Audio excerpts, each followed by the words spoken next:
नमस्कार, DNP India में आपका स्वागत। मैं हूं आपके साथ राहुल चौधरी। तो देखिए, आज हमारे साथ हैं छपरौली विधानसभा से विधायक अजय कुमार तोमर जी। आपको बता दें कि छपरौली राष्ट्रीय लोकदल का ऐसा अभेद किला है जिसको कि कोई भी राजनीतिक पार्टी भेद नहीं पाती है। जब बीजेपी की लहर चलने के बावजूद भी छपरौली विधानसभा को बीजेपी नहीं जीत पाई थी और राष्ट्रीय लोकदल ने वहां पर जीत दर्ज की थी। और आपको बता दें कि अब तो बीजेपी आरएलडी का गठबंधन हो चुका है। तो गठबंधन होने के बाद परिस्थितियां कैसे बदली हैं, चुनौतियां कैसे बढ़ी हैं या फिर चुनौतियां कम हुई हैं, इस आगामी लोकसभा चुनाव को लेकर हम विधायक जी से इन सभी बातों पर चर्चा करने वाले हैं। तो चलिए चर्चा की शुरुआत करते हैं। विधायक जी, बहुत बहुत स्वागत है आपका। धन्यवाद। तो सबसे पहला और सीधा सवाल मेरा आपसे यही है कि देखिए, 2022 का विधानसभा चुनाव जब आप समाजवादी पार्टी के साथ गठबंधन में थे और अब जब 2024 में बीजेपी के साथ आप गठबंधन में हैं, चुनाव में कितनी चुनौतियां बढ़ी हैं, कम हुई हैं, कैसी परिस्थितियां हैं और क्या क्या मतलब चेंजेस हुए हैं? चुनाव तो हर कोई चुनाव चुनौतीपूर्ण हुआ करता है, लेकिन ये फर्क जो होता है कि हर चुनाव को एक दूसरे से तुलना नहीं की जा सकती। उसमें समय, परिस्थिति और प्रत्याशी, ये तीनों चीज़ों पर निर्भर बहुत कुछ करता है। अब की बार हमारे प्रत्याशी भी सज्जन हैं। हालांकि हम तो चाह रहे थे कि जयंत चौधरी जी यहाँ से चुनाव लड़ें, लेकिन उन्होंने हमारी इच्छाओं को दरकिनार कर एक सामान्य प्रत्याशी को, हमारे ज़मीनी कार्यकर्ता को टिकट राजकुमार जी को दिया। हमें स्वीकार है और वो भी अच्छा ही महसूस कर रहे हैं हम जी। राजकुमार सांगवान जी जो यहाँ से प्रत्याशी हैं गठबंधन के, मैंने उनसे भी बात की थी तो उन्होंने मुझसे कहा कि जी मुझे तो उम्मीद ही नहीं थी एक साधारण से कार्यकर्ता को इस तरह से इतनी बड़े पद के लिए उन्होंने उम्मीदवार बनाया। इसके लिए उन्होंने कहा कि मैं बहुत आभारी हूँ जयंत चौधरी का। तो आप किस तरह से देखते हैं कि जिस तरह से जयंत चौधरी ने खुद को एक तरफ करते हुए चुनाव ना लड़कर एक साधारण कार्यकर्ता को चुनाव लड़वाया, आप कैसे देखते हैं? देखिए, आज जितने भी देश में जो शीर्ष राजनीतिक घराने हैं वो सभी चुनाव लड़ रहे हैं, और कोई 1 सीट पर, कोई 2 सीट पर, कोई 5 सीट पर।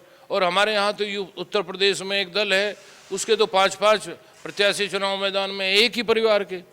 तो चौधरी साहब ने ऐसा करके जो परिवारवादी राजनीति का आरोप लगता था उसको, उस पर बड़ी चोट की है। ये बड़ा आगे इतिहास में ये बड़ी बात साबित होगी। आप एक बात बताइए कि जैसे 2014 में, 2019 में राष्ट्रीय लोकदल एक भी सीट नहीं जीत पाई। अब जब बीजेपी के साथ में गठबंधन हो गया तो चुनाव कितना आसान मान रहे हैं आपके? गठबंधन होने के बाद कितना फायदा होगा? नहीं, फायदा नुकसान का नहीं है। हम प्रयासरत हैं कि हमें जितनी सीटें मिली हैं वो तो जीते ही जीते हैं। भारतीय जनता गठबंधन की जितनी भी सीटें एनडीए की, वो ज़्यादा से ज़्यादा जीती जाए। और उत्तर प्रदेश में तो एक लहर है। लहर की आप बात कर रहे हैं, मैं खासकर इस बागपत सीट पर बात ना करके अब जो आसपास की सीटें हैं मैं उनकी बात करूं। मुजफ्फरनगर में ये कहा जा रहा है कि इस बार बहुत ही टफ फाइट है, क्योंकि वहां पर जो दूसरे उम्मीदवार हैं वो भी जाट उम्मीदवार हैं, और जो तीसरे जो बसपा ने दारा सिंह प्रजापति को इस बार चुनाव में खड़ा कर दिया है, जिसके बाद में वहां पर त्रिकोणीय मुकाबला हो गया है। आप किस तरह से देखते हैं? एनडीए गठबंधन की ही जीत होगी। हाँ, ये ऐसे तो हवा बनाते हैं लोग और वो मुद्दे भी उछालते हैं जिससे कि वो जाट का मुद्दा नहीं चलेगा। समाजवादी पार्टी इस वजह से सोच रही है कि जाट हैं, ऐसा कुछ नहीं है। बहुतायतम वोट किसानों का, अति पिछड़ों का और सवर्णों का सब वोट बालियान साहब को मिलेगा। इसके अलावा देखिए, अब तक आप समाजवादी पार्टी के साथ गठबंधन में थे, अब जब बीजेपी के साथ में आ गए हैं तो हमने देखा कि जयंत चौधरी अभी तक जो शांत थे अब मुखर होकर बोल रहे हैं और कह रहे हैं कि देखिए मैं पलटा नहीं हूं, मैंने पटखनी दी है। आप कितने सहमत हैं? नहीं, ये तो राजनीति में सहमत के खेल चलते रहते हैं। मुझे इस बात की पीड़ा जरूर है कि अखिलेश जी ने जिस तरीके का रवैया रखा चौधरी साहब के साथ, वो निंदनीय है। अब देखिए, आज ही मैंने एक बयान सुना, अखिलेश यादव जो कि सपा के मुखिया हैं, वो कह रहे हैं कि बीजेपी ऐसी पार्टी है जो यूज़ एंड थ्रो की राजनीति करती है। जब तक किसी से काम होता है तो उसको साथ में रखते हैं, उसके बाद में जब काम निकल जाता है तो फिर उसको एक तरफ हटा देते हैं। क्या इसमें सच्चाई है? ये तो उनका बयान है, ये उनसे पूछा जा सकता है। मैं ऐसी बात से सहमत नहीं हूँ। तो मतलब बीजेपी के साथ में आप जैन साहब ने खुद कहा कि देखिए मैं बहुत ही गौरवान्वित महसूस कर रहा हूं जब से मैं बीजेपी गठबंधन के साथ में आया हूं। आप कैसा महसूस कर रहे हैं? ठीक है, अच्छा है। देखिए, सबसे बड़ी बात ये है, इस गठबंधन की नींव पड़ी जब किसानों के मसीहा देश के 5वें प्रधानमंत्री चौधरी चरण सिंह जी को भारत रत्न से नवाजा गया, तो उस समय से इसकी नींव पड़ी है इस गठबंधन की। और चौधरी साहब भारत रत्न के सच्चे हकदार रहे हैं। बहुत समय बाद उनको इस बात से, इस सर्वोच्च सम्मान से वंचित किया जा रहा था, और मुझे अच्छा लगा कि आदरणीय मोदी जी ने उनकी, चौधरी साहब के किसानों के लिए, गांव के लिए, गरीब के लिए, वंचित समाज के लिए, अल्पसंख्यकों के लिए उनकी जो सेवा थी, जो उनका योगदान रहा देश के निर्माण में, उसको सराहते हुए उनको भारत रत्न से नवाजा। मैं आभार व्यक्त करना चाहूँगा मोदी जी का। देखिए, आरोप तो ये भी लगते हैं कि बीजेपी को पता था कि इस बार पश्चिमी यूपी में लहर ठीक नहीं है, इसीलिए किसानों को, खासकर जाट बिरादरी को साधने के लिए ये एक तुर्क का इक्का था उनके पास में, जो उन्होंने फेंक दिया ठीक चुनाव से पहले, और चौधरी चरण सिंह को भारत रत्न दे दिया गया क्योंकि 10 साल से वो सत्ता में हैं। अभी तक कोई घोषणा नहीं की गई थी, चुनाव से ठीक पहले ये घोषणा की गई। चौधरी चरण सिंह जी को भारत रत्न देना और चुनाव से, दोनों का इनका कोई लिंक नहीं है, मैं नहीं समझता हूँ। इसको कुछ लोग राजनीति से जोड़ के देख रहे हैं, जो बिल्कुल सर्वथा गलत है। भारत रत्न देना वो तो ड्यू था, वो है कि समय लगा, और इसमें कोई विशेष बात नहीं है।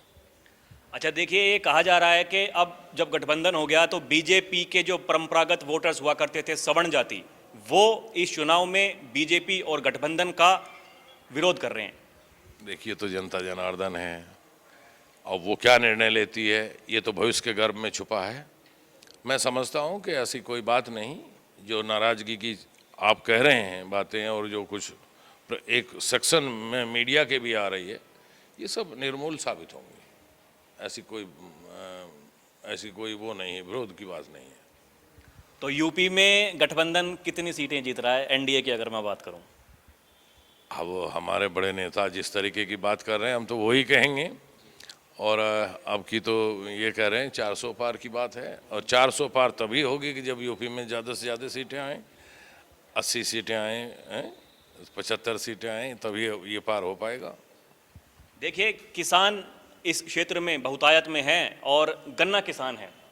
जैन साहब ने एक बयान दिया कि जिस तरह से 400 पार सीटें होंगी तो ये जो गन्ना जो हमारे खेतों में खड़ा है, इसका भी तो दाम 400 से ऊपर होगा। तो क्या ठीक बात है वो, ऐसा हो सकता है? नहीं, देखिए, मैं आपको स्पष्ट बता दूं कि राष्ट्रीय लोकदल पिछले 10 वर्षों से जिस तरीके से विपक्ष में रहते हुए किसान, गांव, गरीब, देहात की, और जो वंचित समाज है, अल्पसंख्यक है, जो उसकी जो समस्याएं हैं उसको पुरजोर तरीके से उठाता रहा। मैं तो ये भी कहूँगा, हमसे जो बड़े राजनीतिक दल थे, चाहे वो कांग्रेस रही हो, चाहे वो समाजवादी पार्टी रही हो, उन्होंने इन मुद्दों पे कोई तरजीह नहीं दी, जिन मुद्दों को हम बड़ी मुस्तैदी से उठाते रहे। और आज भी वही मुद्दे हैं, उन मुद्दों पर हम सदा बल देते रहेंगे, चाहे हम किसी भी दल और किसी भी गठबंधन में रहें। ये हमारे बुनियादी वो हैं, मुद्दे हैं, इनको तो हम छोड़ ही नहीं सकते। हम भाईचारा नहीं छोड़ सकते। हम किसानों की, गरीब की, गांव की बेहतरी के लिए सदा प्रयासरत रहेंगे। तो देखिए, जब गठबंधन होने के बाद में एक खबरें चली कि मंत्री राष्ट्रीय लोकदल के कोटे से बनाया जाएगा, तो विधायक जी आप मुझे बताइए, क्या आपके या आपके समर्थकों ने ऐसा नहीं सोचा कि आप भी मंत्री बन सकते हैं? देखिए, क्षेत्र के लोग भी चाह रहे थे, और उनका भी कथन था कि हमारे क्षेत्र के विधायक काबिल हैं, वो बनने चाहिए। लेकिन ये फैसला नेता का हुआ करता है। वो नेता किन परिस्थितियों में किन को क्या भूमिका देना चाहते हैं, ये उनका फैसला है। उन्होंने जो फैसला लिया उसका मैं स्वागत करता हूँ। तो आखिरी प्रश्न मेरा, ये बताइए कि विपक्षी गठबंधन को टक्कर में नहीं देख रहे हैं आप, समाजवादी पार्टी और कांग्रेस? बागपत में, आसपास की सभी सीटों में, खासकर बागपत में भी कहें तो अमरपाल शर्मा को टिकट दिया समाजवादी पार्टी ने, टिकट बदलते हुए, तो नहीं मानते कि कुछ फाइट हो सकती है? उनके तो टिकटों में ही मारामारी रही, अभी तक तय हुआ वो, जब तक तो हम आधा चुनाव लड़ चुके थे। यहाँ तो हम कोसों आगे हैं, मीलों आगे हैं। बागपत में कोई ऐसी वजह मुझे नहीं दिख रही। और ये सब मौकी खाएंगे विपक्ष वाले। और आसपास के जो लोकसभा सीटें हैं उनकी अगर मैं बात करूं, उनकी बात मैं ज़्यादा नहीं कह पाता क्योंकि इधर ही मैं ज़्यादा रहा हूँ, अपने क्षेत्र में ज़्यादा हूँ। अभी परसों ही चौधरी जैन जी का रोड शो है, उसकी तैयारी में लगे हुए हैं। चलिए बहुत धन्यवाद हमसे बात करने के लिए विधायक जी। तो देखा आपने जिस तरह से बेबाकी से सारे सवालों के हमारे जवाब दिए विधायक जी ने, और इनका कहना है कि इस बार ये किसी को टक्कर में देख ही नहीं रहे हैं, खासकर बागपत की बात करें और जो आसपास की लोकसभा सीटें हैं वहां पर भी एक अच्छी जीत होने वाली है एनडीए गठबंधन की, और यूपी में 80 सीटें जीतेंगे तभी 400 पार का लक्ष्य जो है वो पूरा हो सकता है, ऐसा इनका कहना है। बहुत बहुत धन्यवाद सर हमसे बात करने के लिए। अभी के लिए इतना ही। कैमरा पर्सन पीरे के साथ मैं राहुल चौधरी, डीएनपी इंडिया। नमस्कार।